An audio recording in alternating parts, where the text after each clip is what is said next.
Well, good afternoon, everybody. My name is Jake Milstein. Welcome to our urgent panel discussion about the National Cybersecurity Strategy, analysis and the road ahead. Quick history here for those of you who've been to our urgent panels before. What usually happens is there is a large cyber event, Log4j, the Exchange server vulnerability, those kinds of things. And we try to, within 48 or 72 hours, do a panel where people can ask questions, where people can chat with one another in the chat, where we can give facts about this. One of the things that that we think is really missing in the national cybersecurity conversation is a conversation, right? Something happens, there are a bunch of articles about it, but there's not a place for folks to get together and talk about it. And so we try to create that with the urgent panel webinars that we have here.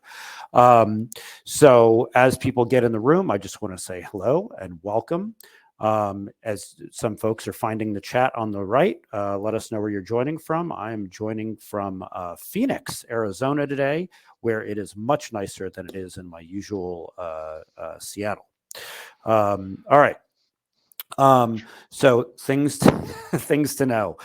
So obviously there's a chat on the right. There's a little bell at the top with a right now, I think you all have a little cross through it. That means it's muted. If you want it unmuted, so it dings every time somebody says hello, then feel free to unmute. For everybody who registered, you will get a recording of this from the system. It is a system. It is imperfect. It's a webinar system. This is not a security system because we all know security systems are perfect. So it's imperfect, which means if you don't get a link after and you want a link, feel free to shoot us an email or email me, jake@criticalinsight.com, and I'll get you a recording of this. Now, who are we? So Critical Insight defends critical infrastructure against cyber attacks. We do that by helping organizations prepare for an attack. We help organizations detect an attack quickly, and we help organizations respond decisively. We have security operations centers and a team of consultants, and that is what we do. Joining the panel today, Mike Hamilton, who is founder of the company, CISO of the company, and he's the former CISO of the city of Seattle. Lance Furman is at the Washington State Fusion Center. And he really understands the nexus between how the federal government works, how state governments work, and so he'll help fill in some of those gaps today. And then we have Mike Borgia joining from Davis Wright Tremaine. He is an information security attorney. We've done a few events with him recently and found him to be a fountain of knowledge in the legal realm. And certainly as we talk about this new cybersecurity strategy, we felt like we needed an attorney here because there are all sorts of legal questions about how all of this is going to work. So what we're going to do today, Mike Hamilton is going to go through a bunch of slides that explain the new strategy, the elements of the strategy. And then one of the things we've put together is our prognosis. What do we think is actually going to work? What do we think might work? And what do we think is just like, going to run right into a brick wall and ain't going to go anywhere?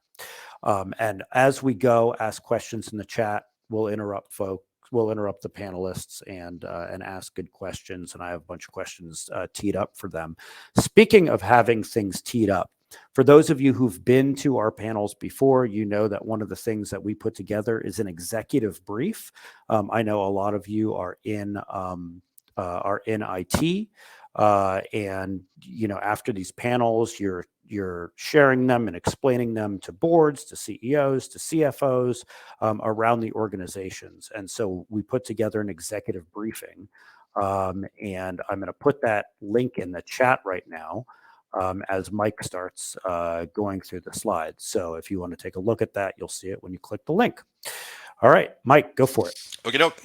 So I am going to burn through these so that we have plenty of talking time. With this many people on, there's going to be a lot of questions, and we want to make sure we get to questions.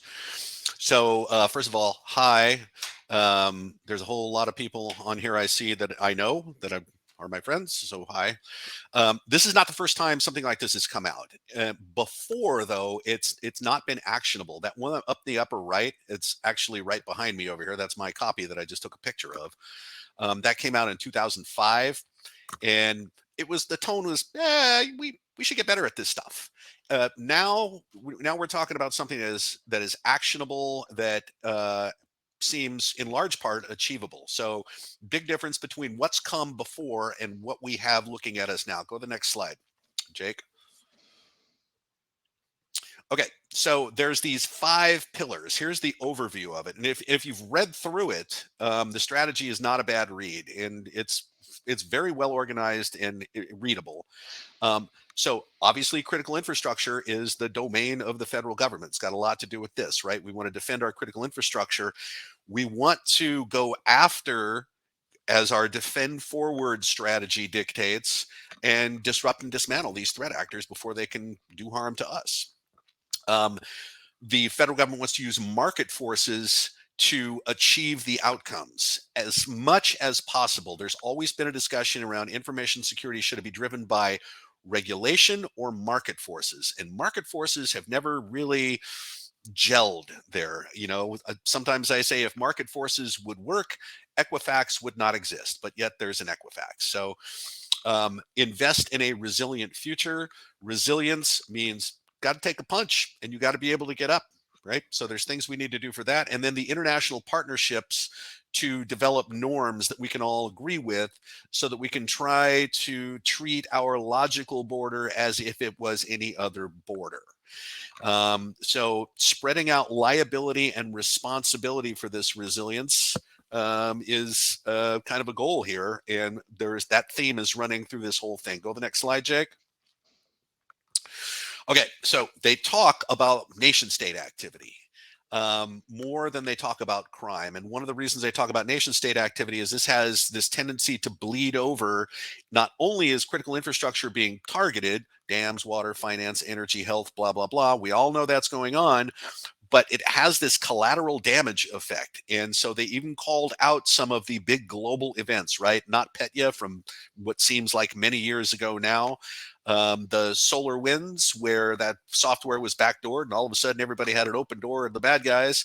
Hafnium is the exchange server problem that Jake brought up. And it identifies these actors in particular. So they're talking about the how interconnected we are, how a single person can be a national security threat, and that's thoroughly the problem that we're trying to address here. Go to the next slide. And I'll say this too, just with respect to that last one, it does, not in so many words, but it acknowledges something that I read in a really interesting paper about 2 years ago. The harm done from these events is a lot of public harm, and yet it is a completely private responsibility to make it not happen. That's what they're trying to smooth out. So there's this tacit acknowledgement of that, and I thought it was interesting. So number one, defend critical infrastructure. Okay. So critical infrastructure has this ecosystem, and there are sector-specific agencies that have purview. EPA has purview over water. TSA, somewhat absurdly, has purview over pipelines. And so they have rulemaking authority that they can use, and they are going to extend that rulemaking authority, and they're going to come up with new requirements. For other sectors, they're going to come up with new authorities for those sectors, but I don't think that's going to be a heavy hand. They definitely want to get after federal security, especially with getting rid of tech debt and modernizing computing infrastructure there. They want to fix the underlying protocols that run the internet. That might not be one of the ones that works out like they think it will, but and there's a quote there from the panel that was held the following day, and this was by Ann Neuberger. You want to narrowly target regulations so that those regulated and those not can get to the same place. And so what they're saying is, what they said on that panel is that some are going to get more regulation, some are less. Some are going to get less so that we can even this out. Next slide, Jake. So this is a good one. There are 3 examples there on the left of efforts that we have taken to dismantle criminal and other infrastructures. I left out the one about how there was a troll farm at election time running out of a building, and the day before the election, the DOD melted it. Well, they probably should have done that sooner. The day before the election probably didn't make that big of a difference. But we've taken down ransomware groups. It is interesting when they want to expose a campaign going on by a nation state. They will take the malware that's been discovered and they will upload that to Virus Total so that every antivirus vendor, every endpoint vendor now knows about that. And all of a sudden, they're all able to detect it, right? Those are really good techniques. And, just kind of being good about information sharing and detailing the tactics, procedures, etc., of these actors so that everybody knows what to watch for. That's all been really good. They want to do more of that. This builds on the defend forward strategy that we got during the Trump administration. Interestingly, there was a fist fight between the Department of Defense and the Department of State as to whether or not that policy was going to be kept. And the DoD kind of lost that argument. But we kept a lot of it, and we're going to improve on that. Next slide, Jake. Okay, market forces. This is the underlying theme running through the whole document right here. That first one there is really interesting to me. Clear limits on data collection so that we can devalue the records that are being stolen. If they don't have anything monetizable in the record, it's not likely it's going to be stolen. My theory is, though, that this is has a broader purpose, because if the federal government starts to act in a way that California has legislated through the California Consumer Privacy Act, California Privacy Rights Act, and all of a sudden there are these not only big penalties for this, but we devalue all of this information by limiting its collection very specifically. All of the social media platforms that make their money by keeping people enraged so they can keep hanging ads in front of them, that's going to have to dial down. And that would have an interesting effect in some of the other places the United States finds itself right now. That's only my theory. Seal of approval for IoT products. That's great, like an underwriter's lab seal. Grant funding so that companies can get into this process of securing their products, because they're going to establish liability for software manufacturers. Congress is going to have to get involved in that. And if you are a software manufacturer, you probably want to get real good at manufacturing secure software.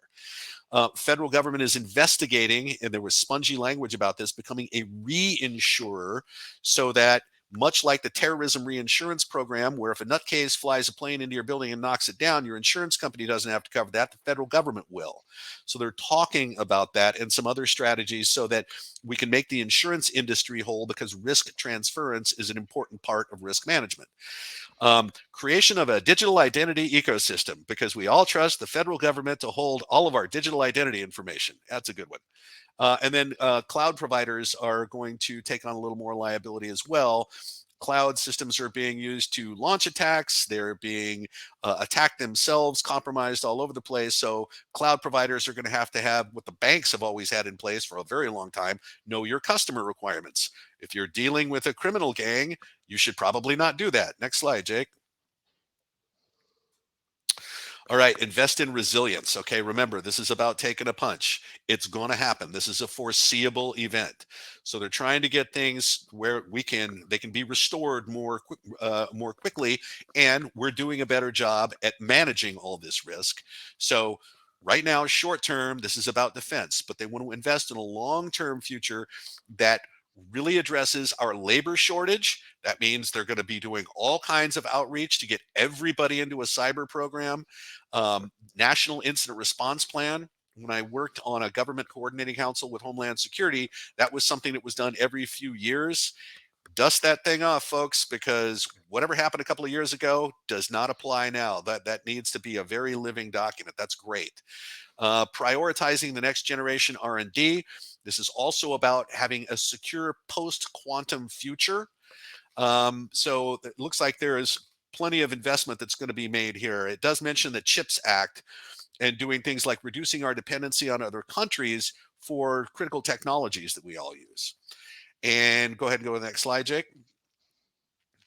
And then finally, creation of norms, right? There is one congressperson, and I believe it's the chair of the House Homeland Security Committee, who's saying we need to treat cyber as our fifth border. All right. Treat our logical border as if it was a physical border with standards of behavior. Otherwise, your packets don't cross this point. I mean, that's what it means to me. But it's about creating these norms. It's about sharing information with other governments so that we're all well informed about what's happening, who's doing what, helping other partners secure themselves. But even if we are not affiliated with through NATO or whatever, being there to assist in time of need. And then finally, this gets to securing global supply chains because they're being hit very hard right now, and we know that has global impacts. All right, so those are the 5 pillars. I just burned through them. You can all have this presentation, this recording later if you want to go back through that stuff. But again, the strategy itself is a pretty good read. And if you go to that next slide, Jake, I think we can start talking. Yeah, and as we start talking here, I think one of the important things is there are a bunch of people in the chat saying like CMMC hasn't even completely worked. So do we really expect all of these to work? So right now we're going to go through what we think is likely to succeed, what might succeed, and we don't think it's going to succeed. We Mike, expect something like CMMC to be applied to other sectors that do business with the federal government because it's the use of the federal purse here that's a very powerful instrument. Yep. And just because I had this conversation today, CMMC is, I forget what it stands for, but the Cybersecurity Maturity Model Certification. There you go. And it is what the DoD is using for any DoD contractor to say, hey, you got to have a good cyber policy. You have to adhere to this. Okay, Mike, go through the likely to succeed. Okay, so market forces using federal purchase power. Again, the power of the purse. So today they have the CMMC, and if you contract with the Department of Defense, you have to meet requirements. You have to be at least this cyber mature to bid on this type of bid. Otherwise, you don't even get the bid. I believe that is going to cascade down to other sectors, as long as they do business with the federal government, because that's where they have the touch point. The seal of approval on IoT products, yeah, that's going to work. I mean, we've had Underwriters Lab for a long time. The requirements there that this is secure out of the box, that you have a plan to identify vulnerabilities, to communicate those vulnerabilities, get the patches out, et cetera, that's going to be the bigger lift there. Better mapping of where your software comes from, because it's got all this open source stuff in it that nobody really maintains. We all need to know that. Big focus on third-party risk management, big focus. And I think, notably managed service providers that do outsourced IT need to really pay attention to this one. And then any federally funded improvements, of course, the federal government can spend money on itself to upgrade its own technology, things like that. So these, I think, are likely to succeed. Yeah, and Mike Borscher, let me bring you in here. So when you look at this list of what is likely to succeed, do you agree? Do you think that there's anything on here that's going to run into a big roadblock? I agree with the list. Obviously, in the document themselves, there's different kind of iterations of each of these goals. And so some are more likely than others. But there's a couple common themes on this slide. One is many of these go to, not all of them, but many of them go to the federal government's power of the purse, right? Where they have the executive branch in particular has pretty wide latitude to decide what products it buys and what rules it uses. And so it can make very, very significant changes to its procurement rules and system without going through Congress. Make changes informally. It can make changes through the Federal Acquisition Regulation, the FAR, the DFARs, things like that. So that's going to give them a lot of power. And what is helpful if you are trying to pull out this strategy is that many of the largest software and technology providers in the world are contractors of the federal government. So both civilian and defense, and many are contractors in both sides. So this isn't just lip service. This is actually a very powerful way to create cybersecurity norms, push more certifications, and things like that. Obviously, many vendors will look at that and say, we might as well just level up everything because it's going to be very hard to sort of manage both. The one exception to that is IoT, but I still think that is likely because one, it's already been a priority. It's already been talked about in previous executive orders, and at the end of the day, it's a labeling program. So people have likened this to kind of the Energy Star of cybersecurity for IoT devices. Easier to do because, again, it is a optional certification that a company could pursue or not, and they're hoping that the prestige of that would be worth pursuing, and it would require manufacturers to adopt practices to get it. So, but let me dive in. So IoT is something we've discussed a lot. For example, I spent a lot of time talking to healthcare organizations, and they have, so many medical medical IoT devices that, are out of date, that don't have any patches anymore. Nicholas put in the chat here for IoT. Is there anything stated about keeping these devices patchable? It could be secure out of the box day one, but what happens, a week from now? So two questions. One, does this require IoT makers to make a device patchable forever to get the seal of approval? That's question number one. And question number two, what is it that will? So let's talk about the hospital thing. If there is this life-saving device that comes from another country and is just, it's not secure, is there something now that says to hospitals, no, you cannot buy this, even if the chief medical officer wants it? Mike Borgia, what do you think? Well, so both of those. So the first question is a good one, and we don't know. This is all theoretical, but presumably something like that would have to exist for the program to be meaningful at all. If we were to say, well, you can get this seal of approval, and then just do whatever you want and let the device go out of maintenance, then what's the point? So hopefully, if this program is going to happen, the people designing it will be smart enough to say, there's got to be some mechanism over time to maintain this, re-up this, recertify, things like that. And then some kind of end of life procedures. And that's been a broad debate about end of life for these things. And if they're widely used and the manufacturer says, oh, sorry, we've decided to move on to version 2, we're going to term all these things, people are still going to use them. It's a very hard and very important question. On the second one, also really hard, kind of for different reasons. I think flexibility is important, and what regulators rightfully struggle with in this area is how to balance the hard rules with the need for flexibility, because it's really hard to make.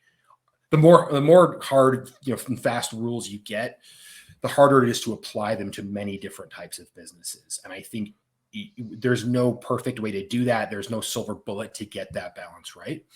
But you will have to see in any kind of regime some ability, I think, for flexibility, some allowance, some amount of decision making. And what you'll see hard and fast rules in procurement, but you'll probably also see requirements to do risk assessments and justify your decision making, like in what you're postulating, where you've got, maybe this doesn't meet a hard and fast rule, but you've got some ability to justify what you're doing anyway. I think to some degree you're going to have to do that. It's too hard to predict every iteration of everything. Yeah. All right. And Hamilton, let's go to the things that might not make it through, but might. Things that might not make it through. So one of the suggestions in there, it was part of the, the defend forward, we're going to disrupt the private sector volunteer teams, small, nimble teams for hacking back. I just don't know if that's the best idea in the world. And we can dive into all the reasons why that's not such a good idea. But, the possibility of attacking my Aunt Barbara's computer in Arapahoe, Oklahoma, which has been used to launch attacks, is definitely there.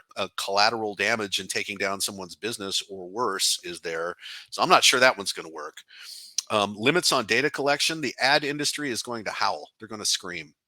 And I know that there's some efforts already with the ad industry trying to retool what they do in light of the privacy statutes coming out of California and elsewhere. So again, I give this one about a 50%. Integrating federal cyber centers, because there's a bunch, and trying to get those to all be one thing, that's going to be tough. There are always turf issues when you're talking about federal agencies. Digital identity ecosystem. This one almost made it to the ain't going to happen bucket, just because this is fraught with all kinds of implications around, for example, elections. We know that today there are some digital driver's licenses that you can have. You can have a driver's license on your phone. Is it an analogy to that? We don't know. But the fact of the matter is, there has to be a place where everyone's digital identity and credentials, and most likely, are going to have to exist. And if that's within the federal government, there's going to be a lot of pushback on that. FedGov as reinsurer. I don't know that if somebody flies a plane into your building, it's obvious who did what. With the problem of attribution, was this conducted by a nation state or was this a criminal gang? And with the kind of fuzziness between how they interact with one another these days, that's going to be tough to do. And so I know there's this, Lloyd's of London in particular says we don't want to insure these catastrophic events that are global. What the courts have told them is that if somebody is collateral damage and not the target of this, yes, you will pay. So there's a whole lot of talking and negotiating with the insurance industry that still has to happen there. Fixing the infrastructure protocols, this is not the first bite taken at that apple. I think pretty much everybody on this call knows if you own DNS, you own the world. BGP, spurious BGP routes get injected all the time. All of a sudden, your traffic goes to China so that they can inspect it and send it back. Some of those things are going to be pretty hard to fix because all these protocols were written in the 60s, 70s, early 80s for completely different purposes than we use them today, but they are so ingrained, they're going to be really tough to dislodge. So that's my take. And Lance, let me bring you in here because when I see, turf issues, I think, hey, Lance is the expert on that. Lance, you see turf issues all the time. How do you see this going? Well, if we're talking about the cyber centers, right? Everybody Yeah. wants to reinvent and reshare, and obviously you have ISACs. There's every variation of ISAC: aviation, retail, electrical, critical infrastructure, all these things. Health. They're all sharing different stuff, but everything should be shared at the same kind of the same level, because any one thing, any one person who gets compromised can take down any of this stuff. So I think we have a good model in Seattle and via the Fusion Center that we share out everything we see kind of regionally and within the confines of Seattle. We share it out every week. Here's the CIDRs, here's the exploits, here's whatever we've seen. Share that out to 28 states, all the agencies, DHS, CISA, Cyber Intrusion Group, Secret Service, FBI, banks, Costco, private sector, because it's already happened, right? It either happened and we predict it's going to happen more in the future. So block this stuff. Don't go there. You won't have a problem. Don't start nothing. Won't be nothing.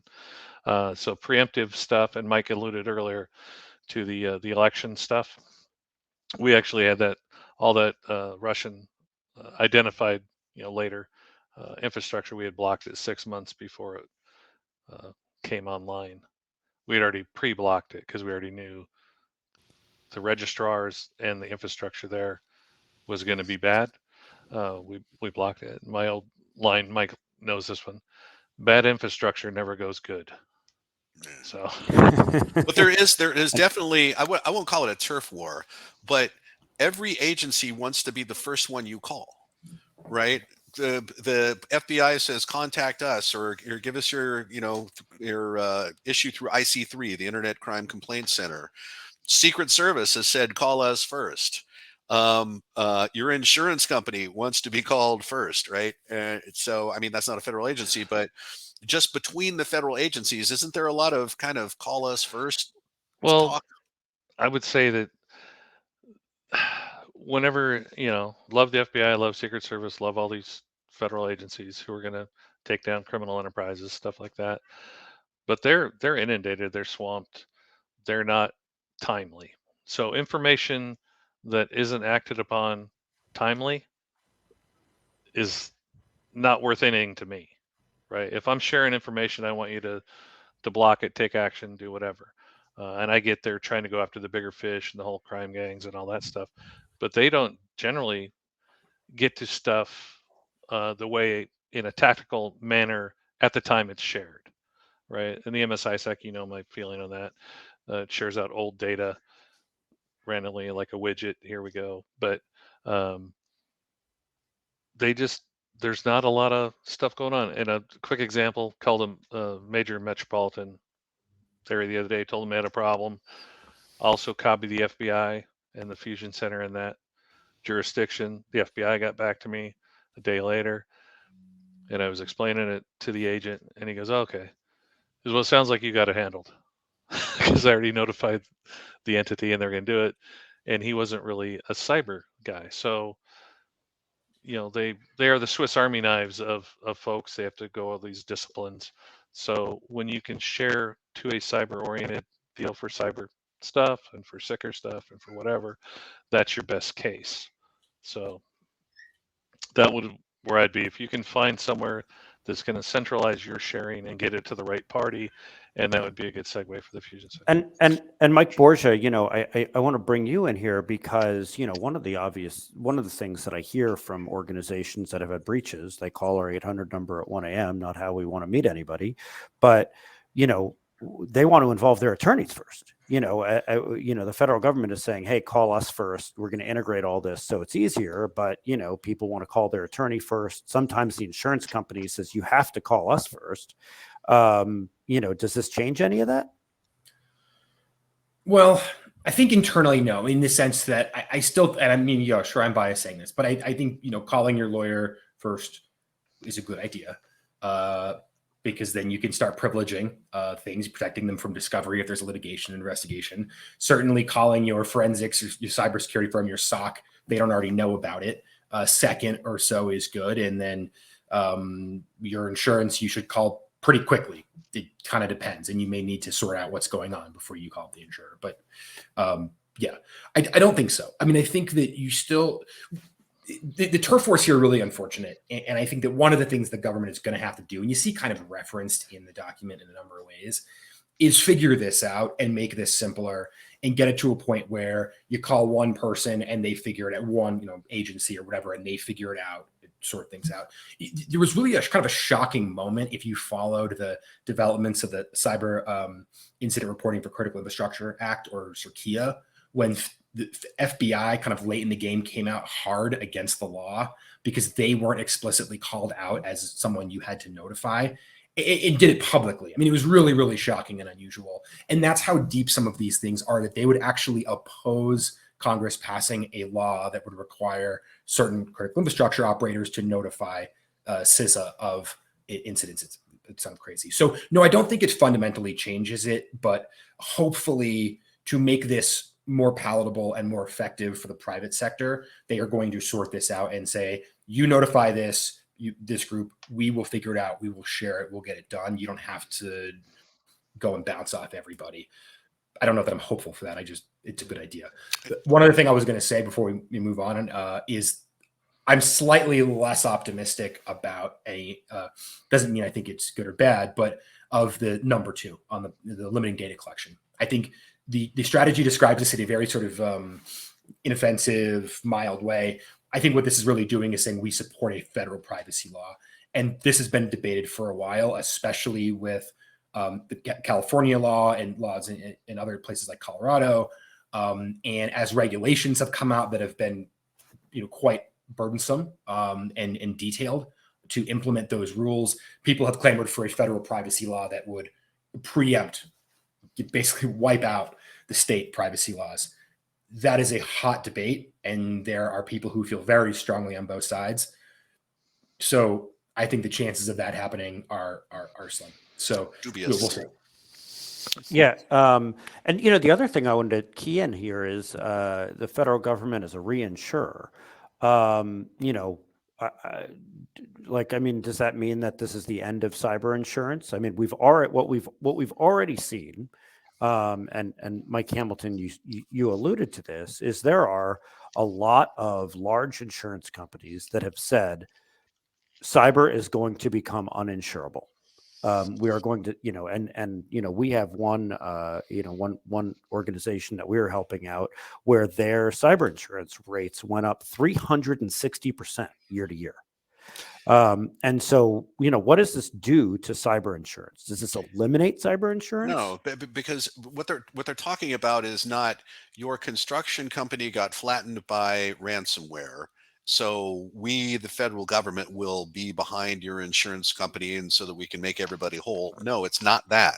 It's the gigantic catastrophic events is what they're talking about. Now, the insurance companies have really gone to work coming up with requirements that you need to meet and exclusions. And they're all trying to put this wording in there. We're excluding cyber war. There's no definition of cyber war. And this bit about attribution, who done it, is complex. And so any of these where they're trying to challenge something like this, we don't want to insure this, is going to end up in court, and they've already lost. So, I think we don't read too much into this.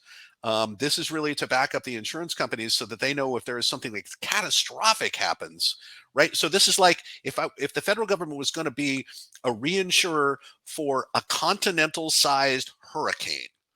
Okay, that's what we're talking about here.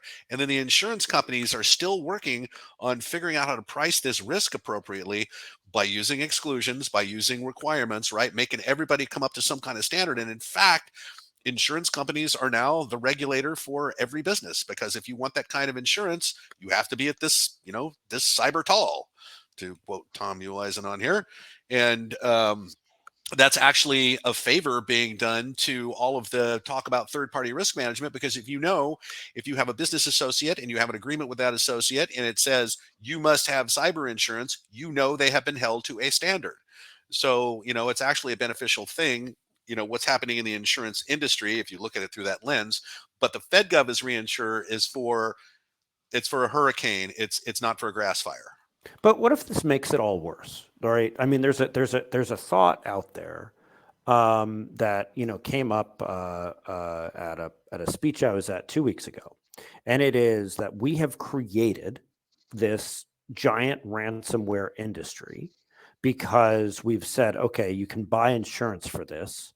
And Mike Hamilton, you and I know the case where the bad guys got in, they exfiltrated data first. They locked up the computers. Policy. They got the insurance policy. The people said, oh, we can't afford a $3 million ransom. And the bad guys very nicely in their customer service chat said, you sure can. Here's the PDF of your insurance policy, and it's for $3 million. This doesn't fix that problem. It doesn't fix that problem, but that's not the problem it's trying to address.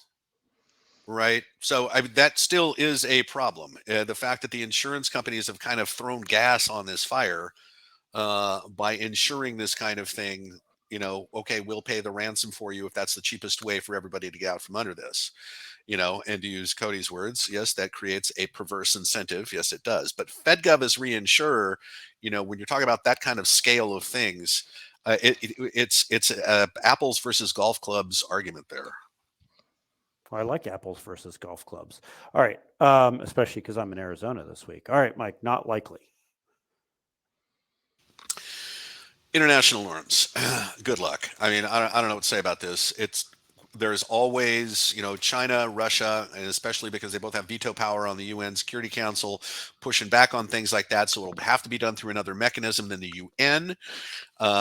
There are lots of countries that are authoritarian and are really bought into the citizen surveillance stuff. They're not going to want to come up with any norms if they include what's going on in their own countries. And, frankly, I don't think Congress is going to have much of an appetite to create a liability framework so that software companies, companies that produce products based on software, hold some kind of liability for the security of their products. The pushback is going to be, when we deliver it, it's fine. We gave them the patch. They didn't patch. I mean, this is going to end up being drowned in committee as well. So I don't think these are going to work. And Mike Borgia, let me bring you in here. Do you agree these aren't going to work? Yeah, I think I agree. These are the least likely. And when we talk about, there's been so much attention already, and the thing just came out on this sort of liability shifting to software developers, technology providers, things like that. And at a core, there's logic to it, right? It makes sense, right? Why can providers of the software disclaim any liability, and then everyone else is left holding the stick? It makes sense. But this is one of those things that is very, very hard to, it's like easy to intuit, but very hard to put down on a law that is going to work well.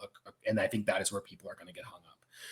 The one thing that complicates this for better, but probably for worse, is that when you start talking about liability for software companies, that easily gets into things like regulation of big tech, political third rail, alliances get weird, very hard to know where that's going to go.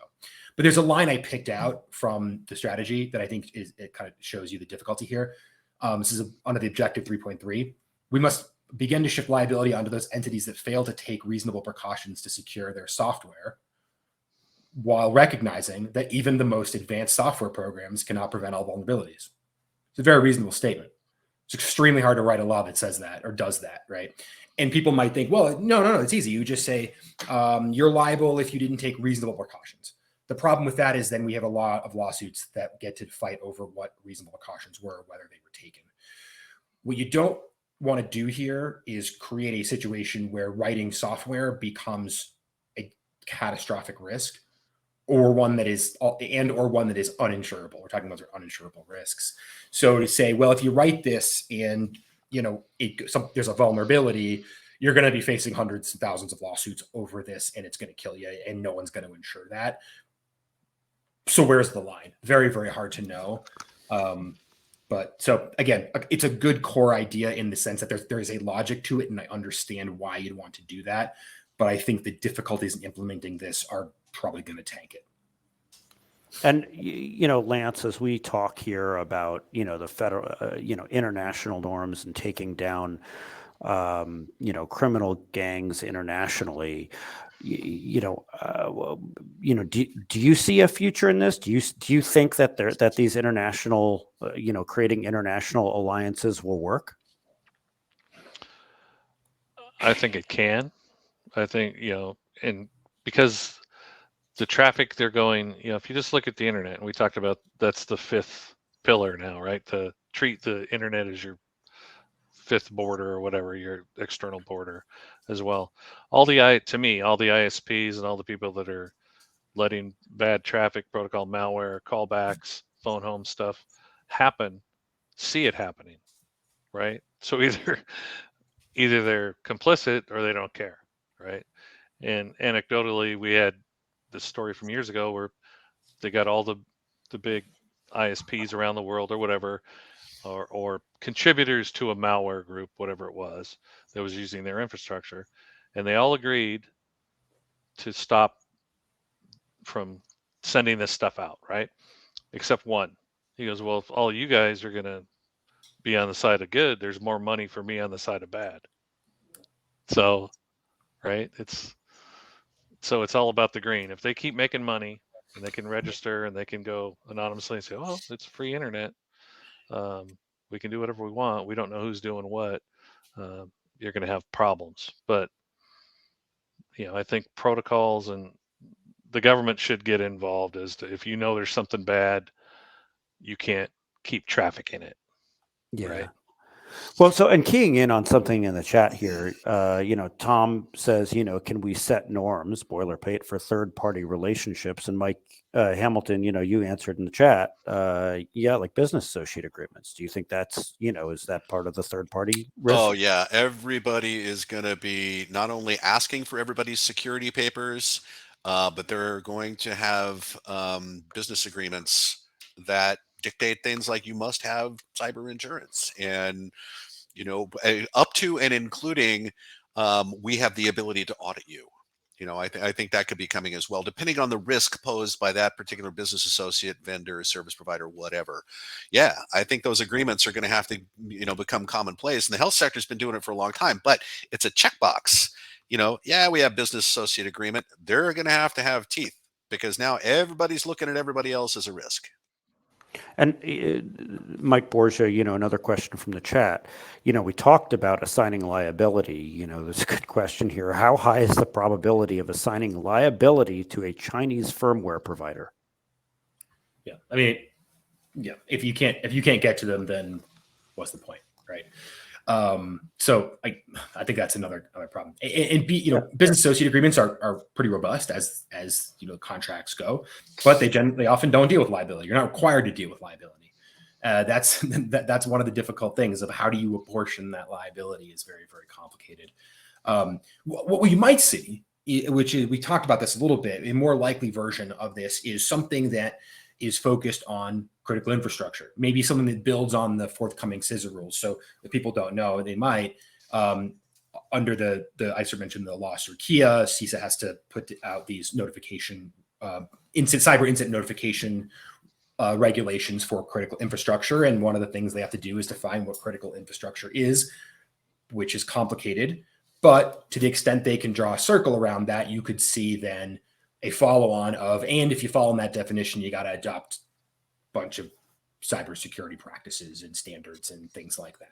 Could see that, and you could see an effort to push. You could say, hey, these software providers, they count, and so we're going to push things onto them. I don't know that that would succeed, but I think that is a more likely, and at least a more likely to. It's more likely than zero, certainly, which I would give the chances of this happening. More likely, maybe 1%, more likely approach, because I think there is a bit more political consensus from both sides of the aisle, so to speak, on the need to push requirements into critical infrastructure. Once you start talking about the whole economy, I think that consensus falls away very quickly. Yeah, and that's where, coming up with extra authorities, and which is code for new regulation, Congress is going to push. But this Congress is going to push back on that. I want to point out two things that were not in this strategy that I think were missed opportunities. Number one was one of the things I put in the chat. So Lance, if you know how valuable the Fusion Center is, as I can tell them something that happened, and they are the traffic director to put it in view of the Secret Service or the FBI or ICE or the Marshals, who have fabulous capabilities. That is, to me, should have been the one-stop shop. There's a Fusion Center in every state, and frankly, except Wyoming, I think, or okay, Montana, one of them. yeah. But there's three sense. in California, and there's But there's three three in in New York. California. So why are fusion centers left out of this? That's a good question. I'm just saying it's a missed opportunity. Lance? Well, I would say for the people that are Seattle-based, Region 10-based, Alaska, Idaho, Oregon, Washington, the Washington State Fusion Center is an all hazards fusion center, right? So it's human trafficking, it's drugs, it's criminal gangs, it's every aspect, and cyber. Some aren't necessarily a cyber deal, but once you report it to them, they'll get it to the appropriate agency, whether it's CISA, Cyber Intrusion Group is real good. I share a lot of stuff with them, et cetera. Any of these things, but you report it in, it'll find its way to another, to the appropriate entity. Now, timing is where you go. IC3 could take a while, or they may get on it right away. But at least if you go to your own fusion center, somebody will get back to you. You'll actually interact with a person. They'll reply to you. They'll do stuff, give you a case number type of thing, or it'll be investigated. That's my experience with the Washington State Fusion Center. And Mike Borsch, I want to go back to something you said about standards for critical infrastructure here. So, are we looking at, NIST CSF being applied to everyone, and the federal government saying, okay, everybody just comply with parts of NIST CSF? That's a possible approach. I think they might say for critical infrastructure and not for everyone. Yeah.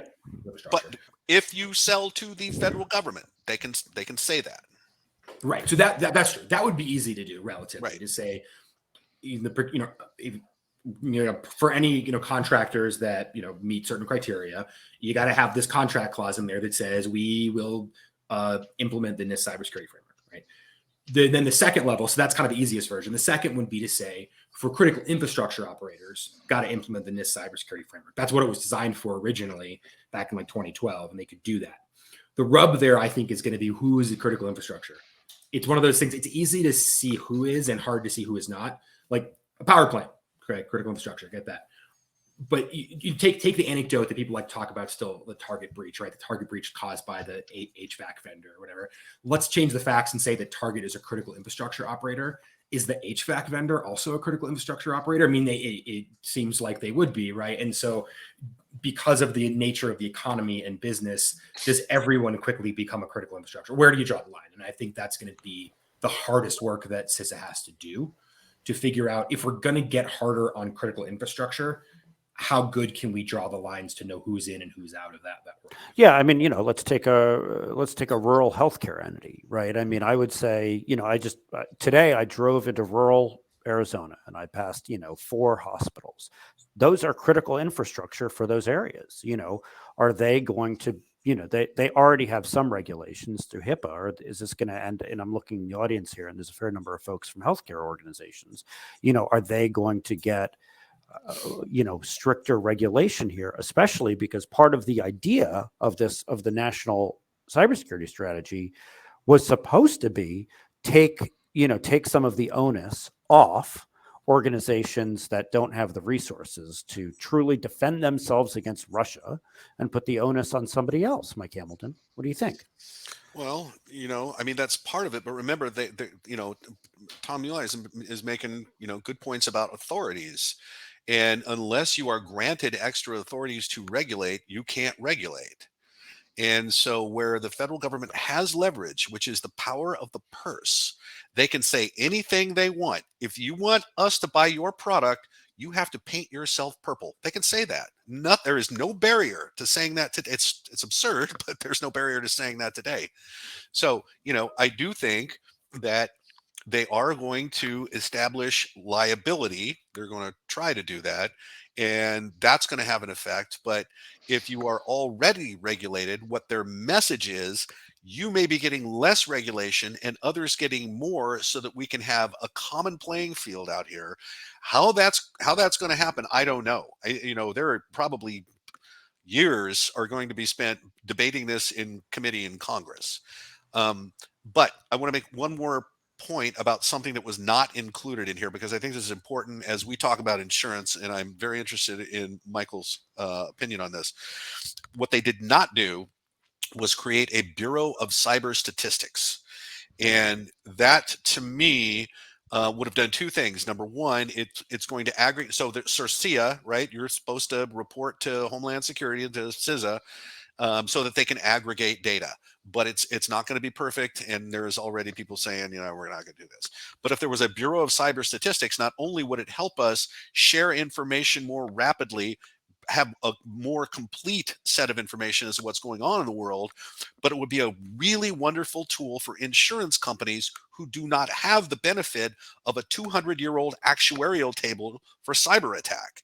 Right? They don't know how to price this stuff. They're doing it wrong. They're having their rear ends handed to them.